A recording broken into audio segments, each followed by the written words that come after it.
전달하시길 바랍니다. 그리스도의 죽음과 부활, 그리스도의 죽음과 부활, 그리스도의 죽음과 부활, 그리스도의 죽음과 부활, 그리스도의 죽음과 부활. 그리스도의 죽음과 부활. 오늘 은혜 나누고자 할 말씀 제목입니다. 우리 인생을 바꿔놓은 획기적인 일들이 무엇일까요? 인류 역사상 인류에게 가장 큰 유익을 가져다 준 것이 있다면 그것이 무엇일까요? 영국의 스티븐슨이 발명한 전기 기관차일까요? 에디슨이 발명한 전기일까요? 알렉산더 플레밍이 푸른 곰팡이로부터 페니실린을 만들어내기까지는 조그마한 상처가 나도 사람들이 죽을 수밖에 없었습니다. 2차 세계대전 때에 수많은 사람들을 살린 것은 바로 이 페니실린입니다. 20세기 초까지만 해도 폐렴은 오늘날의 암처럼 무서운 병이었습니다.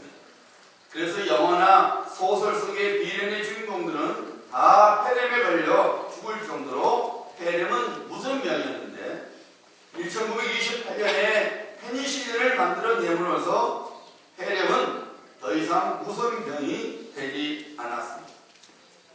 1969년 7월 20일은 미 국민이 잊을 수 없는 날이지요. 인류 최초로 닐 암스트롱이 달에 첫 발을 내디뎠던 날입니다. 아폴로 11호가 달 착륙에 성공하여 당시 전 세계를 감동으로 이끌었죠. 첫 발을 달에 내딘 닐 암스트롱이 이런 말을 남겼습니다. 이것은 한 사람에게 있어서 작은 발자국이지만은 인류에게 있어서 커다란 도약입니다. 오늘날은 인터넷 시대죠. 인터넷이 가져다 준 혜택은 말로 다 할 수 없습니다. 여러분에게 궁금한 것이 있습니까? 구글 인터넷에 들어가면은 여러분이 필요한 모든 정보를 얻을 수 있습니다. 얼마나 편리한지 모릅니다. 여러분이 집에 무슨 일이 생기고 이것을 어떻게 하면 좋지? 구글에 들어가서 그 치면요 필요한 정보가 거의 나옵니다. 참으로 편리한 시대에 살고 있습니다. 이 인터넷이 1969년 9월 미국 군사 네트워크인 아르파넷으로부터 처음으로 시작되었습니다. 그 당시는 구소련이 있었죠. 소련이 공격을 했을 때에 그 폭격에도 여전히 통신할 수 있는 길이 무엇인가 하고 연구된 것이 바로 이 인터넷입니다. 이외에도 우리 인생을 바꿔놓은 수많은 획기적인 일들이 있습니다. 하지만 그것들 중에서 가장 위대한 일을 굳이 꼽으라 한다면 그 대답이 오늘 본문 말씀 3절에 나오고 있습니다. 그것은 예수 그리스도의 죽음과 부활의 사건입니다. 예수 그리스도의 죽음과 부활이 없었다면 이전에 살았던 모든 사람들, 지금 살고 있는 모든 사람들, 그리고 앞으로 살 모든 사람들에게 아무런 소망이 없기 때문입니다. 온 인류에게 살 소망을 가져다 준 것은 바로 예수 그리스도의 죽음과 부활입니다. 생명보다 더 소중한 것은 이 세상에 없습니다. 북한으로부터 대한민국에 탈북한 사람들이 그들의 탈북한 이야기를 들어보면 눈물 없이는 들을 수 없습니다. 영하 20도보다 더 추운 날씨에 강을 건너서 브로커가 올 때까지 숨어 있으면 온몸이 얼어서 감각을 전혀 느낄 수가 없답니다. 동상을 입는 것은 다반사고 너무 추워서 이가 저절로 따다닥 따다닥 움직이다 보니까 나중에 보면은 많은 이가 상해버린다는 것입니다. 아이가 엄마 품 안에서 얼어서 죽어버립니다. 그럼에도 불구하고 탈북한 이유는 단 한 가지죠. 더 잘 살아보겠다는 것입니다. 살기 위해서 생명을 담보로 하고 탈북을 합니다. 조선일보 3월 26일자 아이의 눈에서 피눈물이 흐릅니다 라는 제목의 기사 속에 한 여학생이 인터넷 게시판에 실린 글이 실렸습니다. 제목이 언니가 몸을 파는 것 같아요 였습니다. 내용이 이렇습니다. 언니 21살, 나는 18살, 그리고 남동생. 아버지는 알코올 중독자, 엄마는 작년에 돌아가셨습니다. 저희는 죽을 만큼 맞았습니다. 아빠가 술에 취해 칼을 들고 말리던 남동생 크게 다쳤습니다. 그대로 언니는 저희를 데리고 나와 조그마한 방에서 살고 있어요. 2달 전부터 갑자기 언니가 비싸다는 노트4, 아마 셀폰인 것 같아요, 사주고 남동생 특목고 대비반 학원에도 등록시켜줬어요. 그렇게 술 싫어하던 언니, 대학을 휴학하고 일한다는데 밤에 돌아오면 그렇게 술 냄새가 나요. 제가 생각하는 거에 맞는 걸까요? 우리 학원 안 가도 되니까 안 좋은 일 그만두면 안 돼? 맛있는 거 먹이고 남들 보내는 학원을 보내주고 싶어. 미안해, 이런 언니여서 동생한테 비밀 지켜줘. 저는 이 기사를 보고 가슴이 얼마나 미어졌는지 모릅니다. 동생들을 위해 살아보겠다고 발버둥을 치는 21살의 어린 대학생의 마음이 얼마나 아플까. 그리고 그것을 알고 있는 18살의 동생의 마음은 얼마나 슬픔으로 가득 차 있습니다. 살아보겠다는 오직 한 가지 이유로 그렇게 큰 아픔과 고통을 견디며 살아가고 있는 것입니다. 그래서 이 세상에서 큰 감동을 준 사건이 무엇입니까? 누군가가 누구를 살리는 이야기입니다. 심지어 그 대상이 동물일지라도 사람들은 생명을 건지는 일에 감동을 합니다. 반면에 이 세상에 가장 아픔을 주는 사건이 무엇일까요? 누군가가 죽는 일입니다. 지난 화요일에도 독일의 저먼윙 항공기가 150명을 태우고 스위스 알프스산에 추락하는 사고가 생겨서 탐승객 전원이 사망하는 끔찍한 사고가 있었죠. 우울증에 걸린 부조종사가 일부러 추락을 시켰다는 것이 지금까지의 사고 원인입니다. 너무 무서운 세상이죠. 가장 감동적인 것, 그리고 가장 아픔이 되는 것은 공통적으로 생명과 연결되어 있습니다. 왜 그렇습니까? 생명보다 더 소중한 것이 없기 때문입니다. 예수 그리스도의 죽음과 부활이 바로 이 생명과 연결되어 있기 때문에 인류 역사상 가장 획기적인 사건이 바로 예수님의 십자가 위에서의 죽음이요, 그리고 죽음으로부터의 다시 살아나십니다. 누가는 이 획기적인 사건을 이렇게 증거하고 있죠. 오늘 본문 말씀 3절입니다.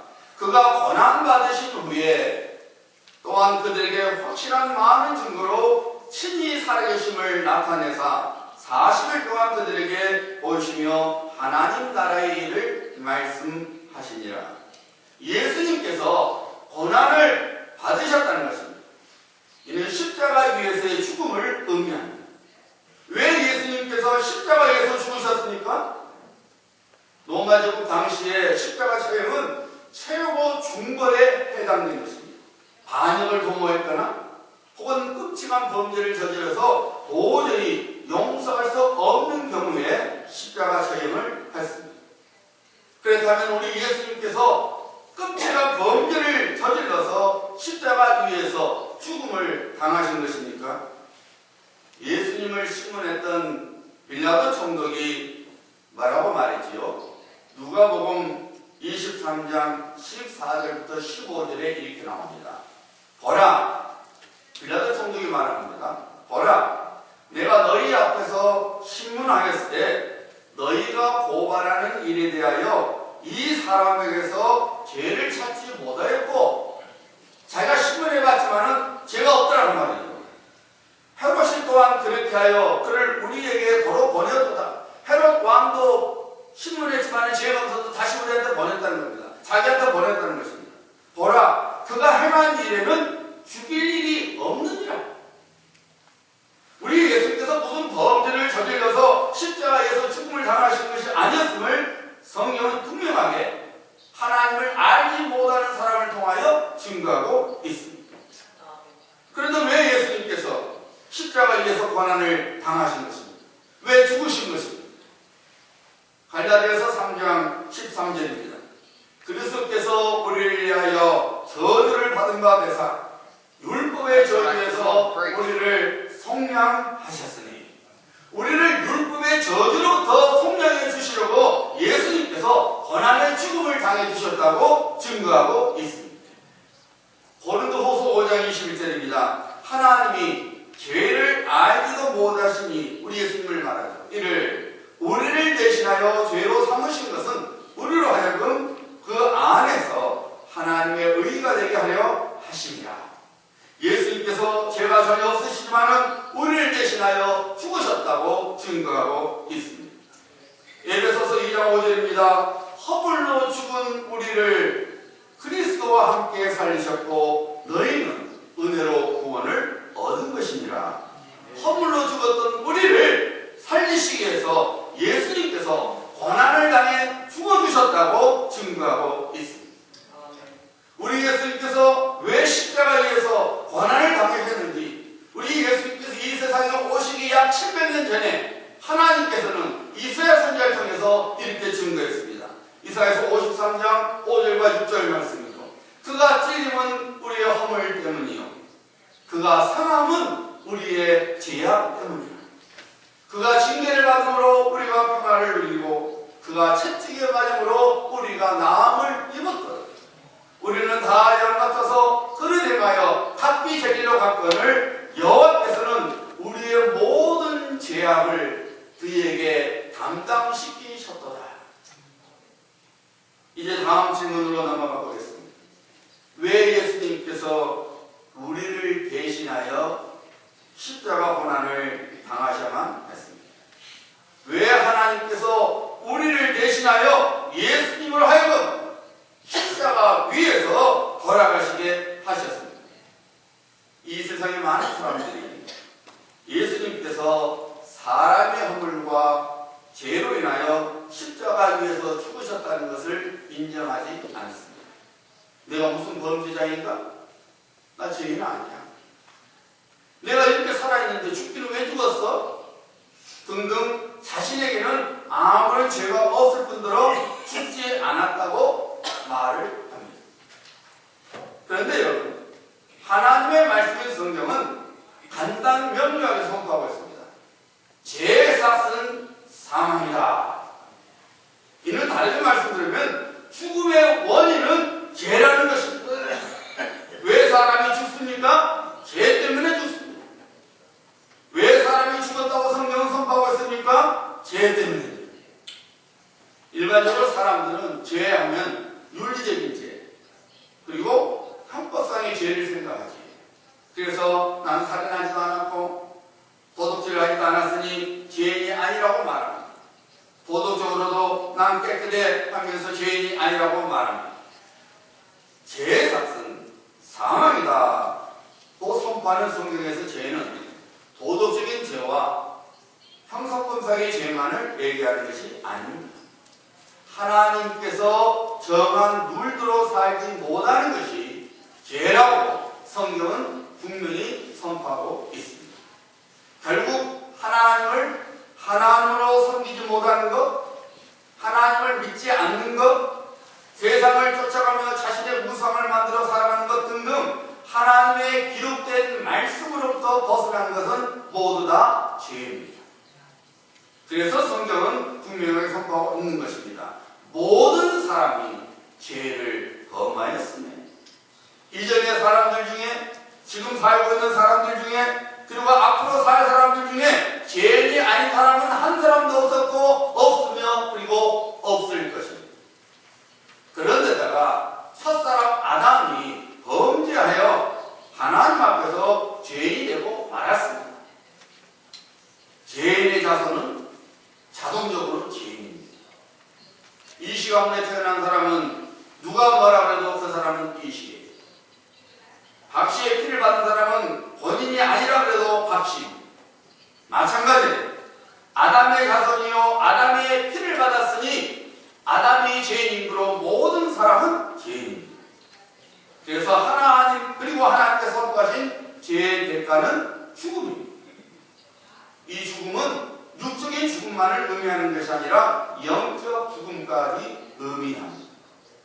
사람은 누구든지 육신으로 태어났으니 반드시 죽습니다. 흙으로 만들어진 몸이 흙으로 돌아가게 되어 있습니다. 그런데 육신의 죽음만으로 끝나는 것이 아니죠. 히브리서 기자가 선포한 대로 육신의 죽음 이후에 반드시 심판이 있습니다. 히브리서 9장 27절 말씀이죠. 한 번 죽는 것은 사람에게 정해진 것이요 그 후에는 심판이 있으리니 사람이 육신으로 왔으면 반드시 죽을 수밖에 없습니다. 그러나 그걸로 끝이 아니에요. 그 후에는 심판이 있다고 하나님께서는 선포하고 있습니다. 그 심판은 영생의 심판과 영벌의 심판으로 나누어집니다. 영적으로 죽은 자, 즉 예수 그리스도를 믿지 않아서 하나님과 아무런 관계가 없는 자는 영벌의 심판에 떨어지지만 그리스도 예수를 주와 구주로 믿어 죄 씻음을 받아 구원을 받은 사람은 영생의 복을 누리게 됩니다. 죄인은 스스로 죄를 없앨 수 없습니다. 반드시 죄에 따른 대가를 치러야 합니다. 그래야만 범한 죄가 용서받는 것입니다. 예를 들어서 누군가가 남의 물건을 훔치면 그에 따른 배상을 해줘야 하고 그리고 판사가 언도한 대로 형을 살아야만이 그 절도죄가 사함을 받게 됩니다. 그런데 우리의 죄의 대가는 사망입니다. 그래서 우리가 죽어야만이 죄가 없어지게 됩니다. 문제는 우리가 죽어버리면 모든 것이 끝나는 거예요. 여러분 죽어버리고 난 후에 용서받으면 뭐합니까?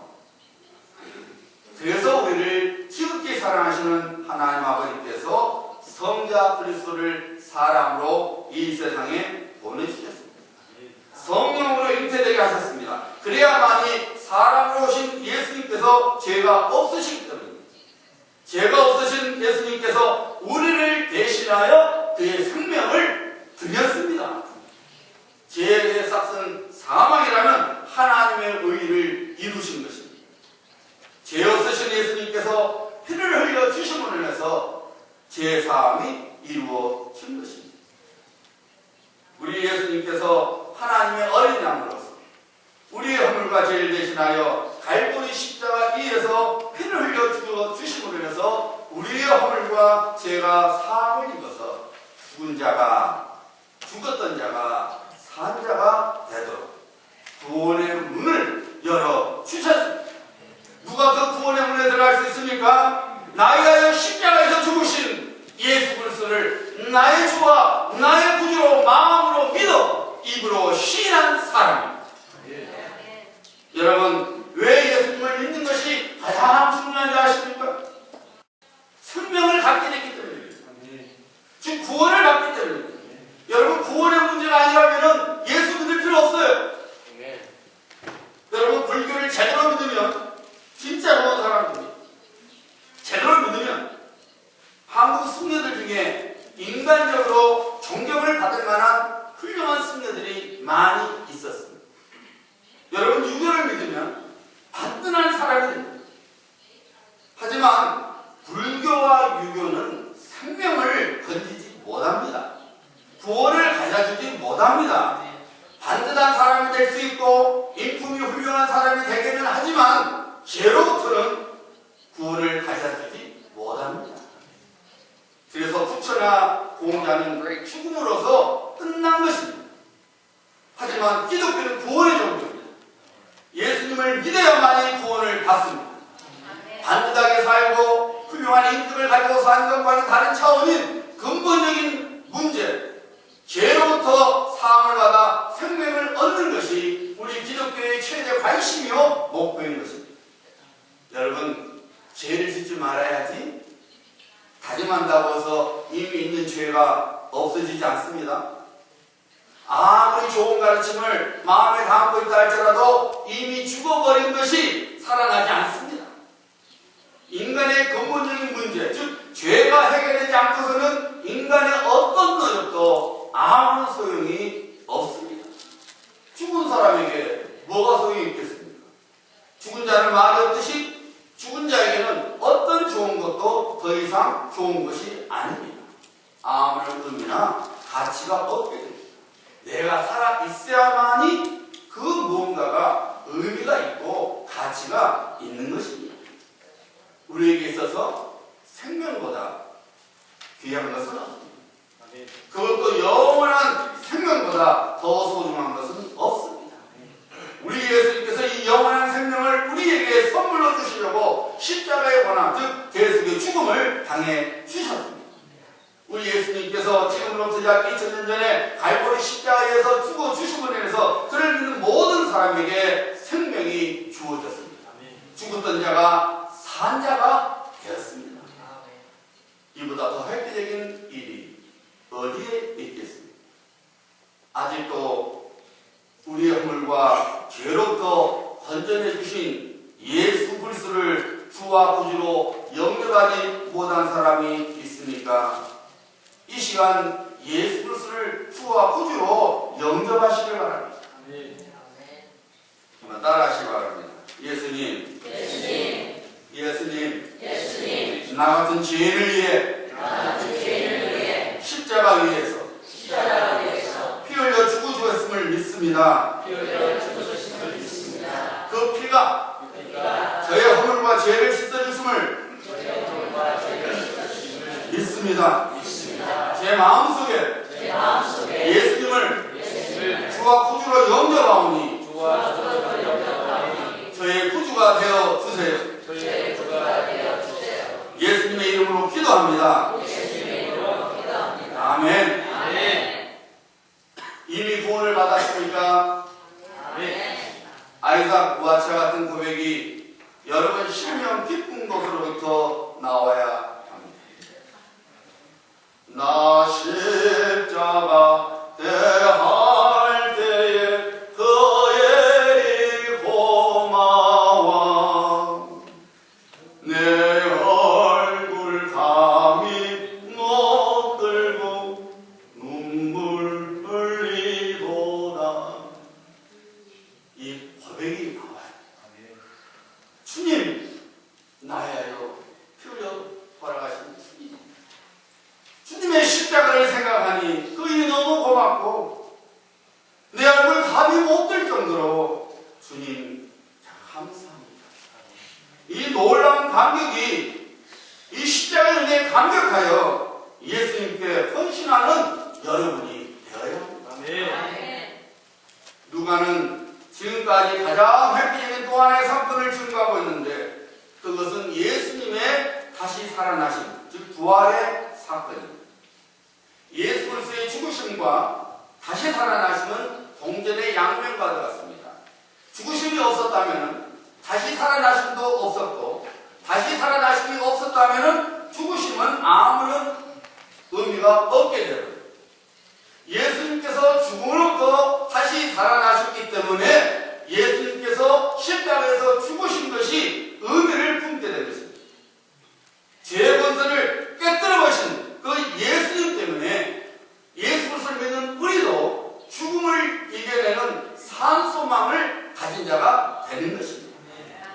여러분, 그리스도 예수 안에서 구원받은 성도는 예수님께서 죽음의 권세를 깨뜨리시고 다시 살아났을 것처럼 반드시 다시 살아나게 됩니다. 믿으시면 아멘. 여러분, 부활의 신앙이 없는 사람에게는 죽음은 무서울 수밖에 없습니다. 왜냐하면 죽음은 절망이기 때문입니다. 아니, 더 큰 절망으로 들어가는 것이기 때문입니다. 하지만 그리스도 예수의 보혈로 죄 씻음을 받아 구원을 받은 하나님의 자녀들에게는 죽음이 끝이 아니라 영원토록 복을 누리는 삶의 시작이 되는 것입니다. 사도 요한이 증거한 대로 이 세상의 수고가 끝나고 영원한 힘과 평강을 누리기 때문에 성도에게 있어서 죽음은 절대로 두려운 것이 아닙니다. 제자들이 예수님께서 잡히시니 뿔뿔이 흩어 도망을 쳤지. 행여 잡혀서 예수님처럼 번역을 당할까봐 그리고 죽을까봐 두려웠기 때문입니다. 그런 제자들은 어떻게 담대하게 예수님을 증거하는 자들로 바꿔졌습니다. 그들은 다시 살아가신 예수님을 메시아로서 증거를 했습니다.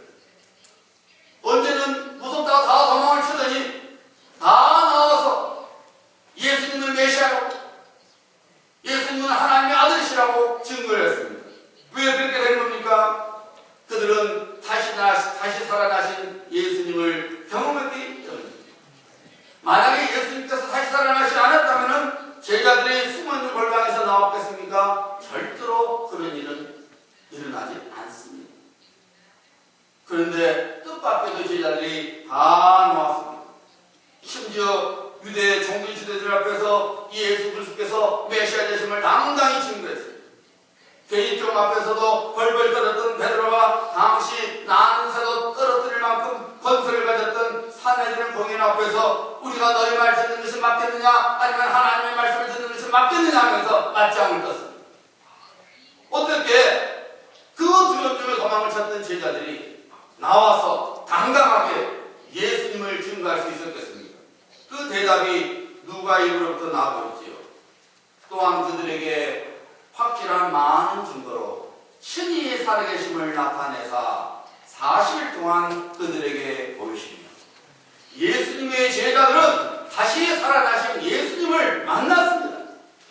그들의 눈으로 다시 살아나신 예수님을 만났을 뿐만 아니라 그를 만져보았습니다. 그리고 하나님의 나라에 관하여 말씀을 들었습니다. 예수님의 제자들과 초대교회 성도들은 예수 그리스도의 다시 살아나심을 증거하는 데에 자신들의 생애를 바쳤습니다. 그 대가로 그들에게 주어진 것은 세상의 권세나 영광이나 그리고 부가 아니었습니다. 오히려 원인 극장에서 사자의 밥이 되거나 참수형을 당했거나 혹은 화형을 당했습니다. 그럼에도 그들은 조금도 죽음을 두려워하지 않았습니다. 왜 그랬을까요? 그들 모두는 알았던 것입니다. 비록 육신적으로는 죽지만 예수님께서 죽음의 권세를 깨뜨리시고 다시 살아나신 것처럼 그들 역시 다시 살아날 것을 믿었기 때문입니다. 그들이 어떻게 그런 확신을 가질 수 있었습니까? 그들은 부활하신 예수님을 만났기 때문입니다. 부활하신 예수님을 경험했기 때문입니다. 다시 살아나신 예수님께서 정말로 하나님이시요 그리스도이신 것을 두 눈으로 생생하게 확인했기 때문입니다. 그래서 예수님을 위해 능욕을 당하고 죽게 되는 것을 조금도 두려워하지 않았습니다. 사도 바울이 성령의 감동 속에서 선포하고 있지요. 데살로니가전서 4장 14절부터 17절. 우리가 예수께서 죽으셨다가 다시 살아나심을 믿을진데 이와 같이 예수 안에서 자는 자들도 하나님이 그와 함께 데리고 오시리라. 우리가 주의 말씀으로 너희에게 이것을 말하노니 주께서 강림하실 때에 우리 살아남아있는 자도 자는 자보다 결코 앞서지 못하리라. 주께서 호령과 천사의 소리와 하나님의 나팔 소리로 친히 하늘로부터 강림하시니 그리스도 안에서 죽은 자들이 먼저 일어나고 그 후에 우리 살아남은 자들도 그들과 함께 구름 속으로 끌어올려 공중에서 주를 영접하게 하시리니 그리하여 우리가 항상 주와 함께 있으리라. 사랑하는 성도님들, 예수 그리스도께서 다시 살아나시기 때문에 우리들이 오늘날 복스러운 소망을 품고 살아가는 자들이 된 것입니다. 예수님께서 다시 살아나시지 않았다면 우리 인생은 죽음으로 태어나서 죽음으로 끝나는 헛된 인생이 되고 말았을 것입니다. 우리들이 영원한 생명을 가지고 영원토록 주님과 함께 복된 삶을 살아가게 되는 것은 예수님께서 다시 살아나시기에 가능한 것입니다. 그러므로 우리 예수 그리스도의 다시 살아나시냐말로 인류 역사의 가장 획기적인 사건이 아닐 수가 없습니다. 여러분, 이 획기적인 사건이 역사로만 끝나면 안 됩니다. 우리 각자의 사건이 되어야 합니다. 이 세상의 삶의 끝이 아니라 다시 살아나신 예수님 덕분에 우리를 위해 준비된 또 다른 아름답고 복된 삶이 있다는 것을 믿고 살아가야 합니다. 우리 삶 속에서 다시 살아나신 예수님을 믿고 그 주님께 영원한 소망을 두고 살아가야 합니다. 핸델이 작곡한 유명한 오라토리오 메시아 중에 내 주는 살아계셔서 오늘 우리 성가대원들이 묵도 성행을 했는데 여기 고백하는 것이죠. I know that my Redeemer lives. 내가 알기로는 구원자가 살아계신다. 여기 고백했죠. 그 여배 고백을 통해서 메시아가 아니 핸델이 작곡한 거예요. 이 메시아 전체 곡 중에 이 독창이 있는데 바로 그것이 이 I know that my Redeemer lives. 내 주님 살아계셔서 우리 산수가 170장에도 나와있죠. 어느 날 이 지휘자가 이 오라토리오 메시아를 리허설 중에 있었습니다. 그래서 그 파트가 왔는데 솔로이스트가 내 주는 살아계셔서 이 독창을 했습니다. 얼마나 노래를 잘했든지 이 지휘자 마음에 만족이 있었어요. 그리고 모든 사람들이 기다리는 사람들이 야 정말 잘한다 이랬습니다. 그런데 갑자기 지휘자가 지휘봉을 툭툭 치면서 연주를 멈췄습니다. 모든 사람들이 깜짝 놀랐습니다. 특별히 솔로스가 더 놀랐습니다. 혹시 내가 실수했나 싶어서 긴장을 잔뜩 했습니다. 그때 지휘자가 솔로스에게 이렇게 물었습니다. 당신 정말로 예수님께서 사신 것을 믿습니까? 갑작스러운 질문에 그 여자 솔로스가 당황해서 얼떨결에 예예 하고 대답을 했습니다. 그 말을 듣고 지휘자가 좋습니다. 그럼 다시 한번 불러보십시오. 그 여성 솔로스는 조금 전까지는 달리 정말로 살아나신 주님을 바라보면서 그 고백 속에서 그 솔로를 했습니다. 내 주님은 살아계셔 날 지켜주시니 그 큰 사랑 인하여서 나 자유 얻었네.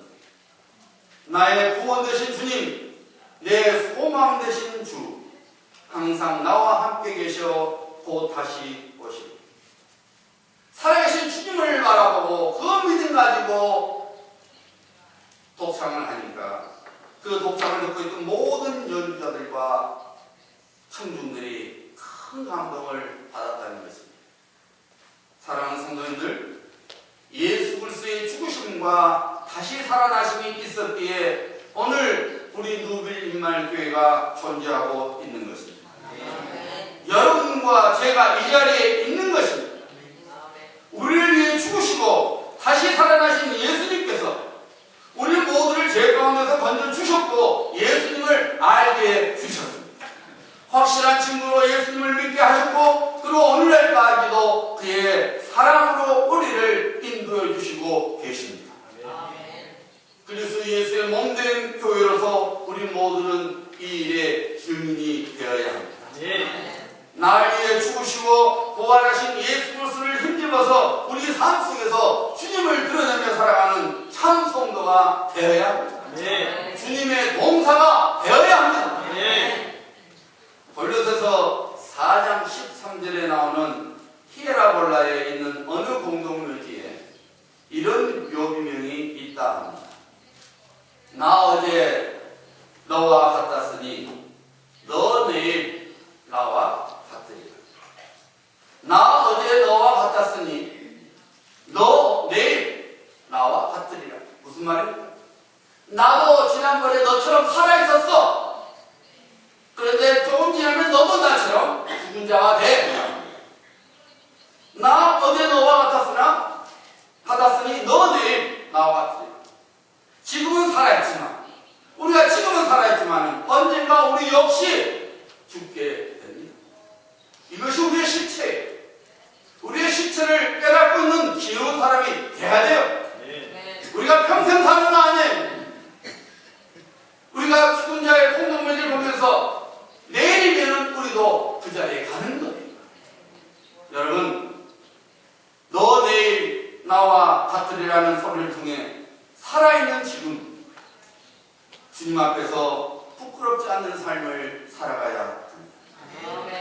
나를 위해 죽으시고 부활하신 예수님의 뜻에 순종하는 삶을 살아가야 합니다.